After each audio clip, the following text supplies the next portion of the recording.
Bismillahirrahmanirrahim. Assalamualaikum warahmatullahi wabarakatuh. Selamat pagi anak-anak. Jumpa lagi dengan Ustazah Febri pada pembelajaran online pendidikan agama Islam untuk pertemuan yang kesekian ya. Oke, hari ini Ustazah akan melanjutkan materi ya tentang sikap terpuji, yaitu hormat dan patuh kepada orang tua dan guru. Tetapi sebelum Ustazah melanjutkan materi, ada baiknya kalian yang belum like video Ustazah ya, jangan lupa like, kemudian subscribe yang tanda merah di bawah, dan jangan lupa nyalakan lonceng agar channel YouTube Ustazah terus berkembang dan bisa lebih baik lagi. Terima kasih anak-anak. Oke, kita mulai lanjut ke materi hormat dan patuh kepada orang tua dan guru ya. Jadi hormat itu bisa diartikan sebagai sopan, takzim, atau menghargai. Kemudian kalau patuh itu sendiri bisa diartikan sebagai taat ya. Jadi kita memang dianjurkan untuk hormat dan patuh kepada orang tua dan guru. Mengapa? Karena merekalah yang memiliki jasa besar terhadap masa depan kita. Nah, sekarang Ustazah akan membahas satu persatu ya. Dimulai dari yang pertama, yaitu hormat dan patuh kepada orang tua. Jadi orang tua di sini berarti ada ayah dan ada ibu. Ayah itu mempunyai tugas memberikan nafkah kepada keluarga, kemudian ibu sendiri bertugas untuk mendidik anaknya. Sebenarnya banyak sih ya tugas ibu ya. Salah satunya adalah mengandung kita, kemudian melahirkan, dan kemudian membesarkan kita juga ya. Nah, jadi memang kita memiliki kewajiban untuk hormat dan patuh kepada orang tua ya. Jangan sampai kita tergolong menjadi anak yang durhaka kepada mereka. Nah, kalau misalkan kita bisa lihat di dalam surat Al-Isra ayat 23-24 ya. Di sana dijelaskan bahwa jangankan membantah perkataan orang tua, justru kita tidak boleh mengatakan gitu. Gitu ya. Atau kayak membantah seperti itu kita tidak diperbolehkan. Apalagi kita yang suka kasar atau berteriak seenak kita kepada orang tua, itu sangat tidak diperbolehkan. Kalau misalkan orang tua kita masih ada, ya jelas kita harus berbakti kepada mereka ya. Kalau misalkan orang tua kita sudah tiada, maka tugas kita sebagai anak yang soleh dan soleha adalah berdoa kepada Allah Subhanahu wa Ta'ala, mendoakan orang tua kita agar ditempatkan di tempat yang paling terbaik, yaitu surga Allah ya. Amin. Nah, kemudian perilaku apa saja yang bisa kita lakukan sebagai bentuk hormat dan patuh kepada orang tua ya. Yang pertama, kita bisa mematuhi perintah orang tua. Jadi kalau misalkan orang tua kita menyuruh kita, maka yang kita lakukan adalah segera melaksanakannya. Termasuk kalau kalian sedang main game, anak-anak, atau sedang menonton, atau sedang main TikTok misalnya.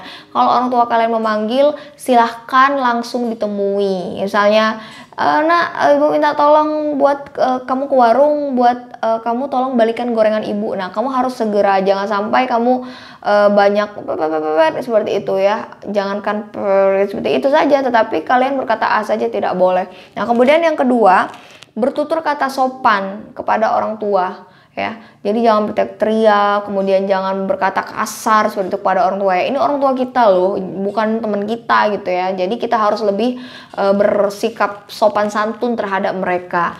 Kemudian yang ketiga adalah menjaga nama baik mereka. Jadi jangan sampai kita melakukan perbuatan tercela, misal maling, kemudian nauzubillah ya, misalnya kayak narkoba segala macam itu, semoga kalian dihindarkan gitu.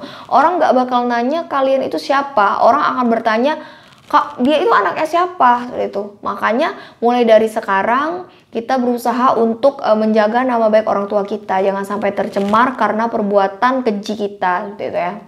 Nah, kemudian yang kedua adalah hormat dan patuh kepada guru ya. Guru ini adalah pahlawan tanpa tanda jasa ya. Artinya guru ini adalah pengganti orang tua kita di sekolah. Kalau misalnya di sekolah berarti orang tua kita adalah ibu dan bapak guru ya. Nah, kita sebagai siswa yang baik itu harus hormat dan patuh kepada bapak dan ibu guru ya. bila perlu kita ambil barokah ilmu dari mereka. Nah, bagaimana cara kita agar memiliki rasa hormat dan patuh kepada bapak dan ibu guru? Yang pertama, kita kalau dikasih guru tugas itu mengerjakannya tepat waktu, ya. Jangan banyak alasan, inilah, itulah ya. Kemudian yang kedua, kalau misalkan nanti kalian sudah sekolah ya, sudah selesai corona ini, kalau misalkan ibu guru atau bapak guru sedang menjelaskan, itu diperhatikan. Kalau misalkan mau keluar, mau ke WC dan lain sebagainya, izin, jangan langsung keluar seperti itu, nggak ada basa-basi ya dengan ibu guru dan bapak guru. Kemudian yang ketiga, kalau misalkan kalian bertemu di jalan dengan bapak dan ibu guru kalian tuh disapa, jangan pura-pura tidak kenal, tidak tahu ya. Atau misalkan kalian sudah tamat dari SD atau dari SMP atau dari SMA atau kalian sudah tamat kuliah, itu ketemu guru-guru lama kalian, itu jangan pura-pura tidak ingat, jangan pura-pura lupa gitu ya. Kalian misalkan sudah SMP, sudah SMA, tiba-tiba ketemu sama guru SD kalian tuh pura-pura nggak kenal, itu nggak sopan namanya. Jadi menghormati guru itu tidak hanya ketika kita masih diajar mereka, tetapi ketika kita sudah tidak diajar sama mereka, kita masih tetap menghormati mereka sebagai guru yang pernah berjasa dalam kehidupan kita. Nah, itu saja untuk materi hari ini ya anak-anak. Tugas kalian yang pertama adalah mencatat. Jadi materi ustazah tadi boleh kalian ringkas, tapi ingat jangan mentang-mentang ustazah suruh meringkas jadi sangat sedikit secuil sekali, tetapi meringkas itu tetap pada poin penting.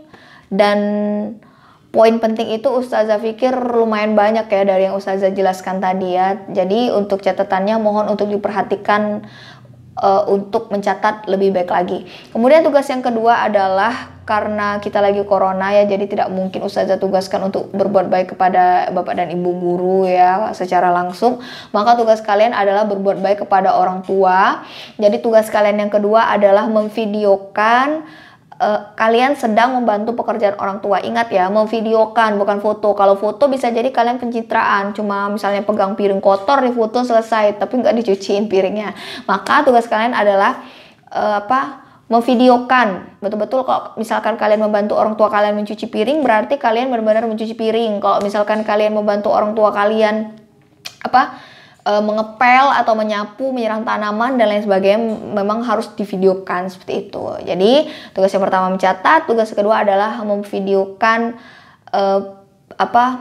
membantu orang tua ya, melakukan pekerjaan baik ya. Nah, itu saja tugas dari ustazah. Mudah-mudahan kalian paham dan mengerti. Jangan lupa catatannya itu harus rapi, bersih, tidak boleh pakai tip X. Kalau salah coret satu kali, jangan lupa buat tanggal, buat hari ya, biar ustazah lebih memudahkan dalam mengoreksi ya. Nah, itu saja anak-anak. Wassalamualaikum warahmatullahi wabarakatuh.